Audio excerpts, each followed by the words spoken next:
You see, the answer and the secret of it all is, number one, is you got to take a step back. You of course reverse engineer and identify, okay, well, maybe it's just me. Maybe it's just the way I'm delivering it.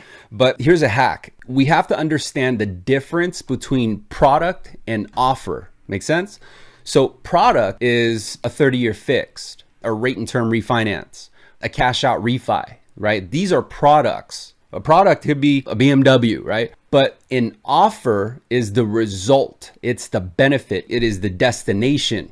So even though a product like a luxury car, we don't buy the luxury car. We buy the offer that luxury car gives us. Does that make sense? If you guys ever been in BMW is pretty basic. At the end of the day, it's really, really basic.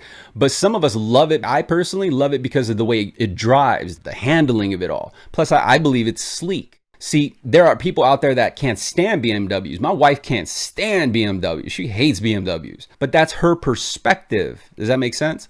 So I guess where I'm getting at is when we try and deliver a service or deliver a message, and we're constantly getting caught up with the fact that they don't believe that there's any benefit, is because we're selling the product.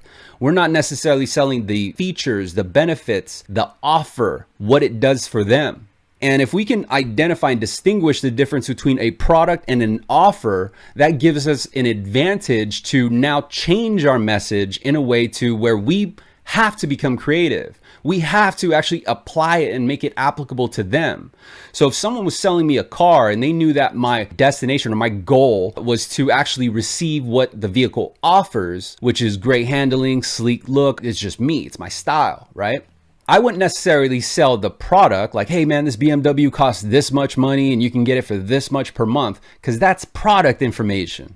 But if the salesman were to flip it on me and say, oh man, you got to check out the way this drives. Have you ever cut corners on this car? Oh man, it's like butter. The way you feel, like you get this radiance of confidence when you're driving in this car because it's exclusive. Not everybody can even afford this type of car. Not everyone can drive this car. You are one that can. Does that make sense? So now that becomes the offer. That becomes the benefit of that particular product.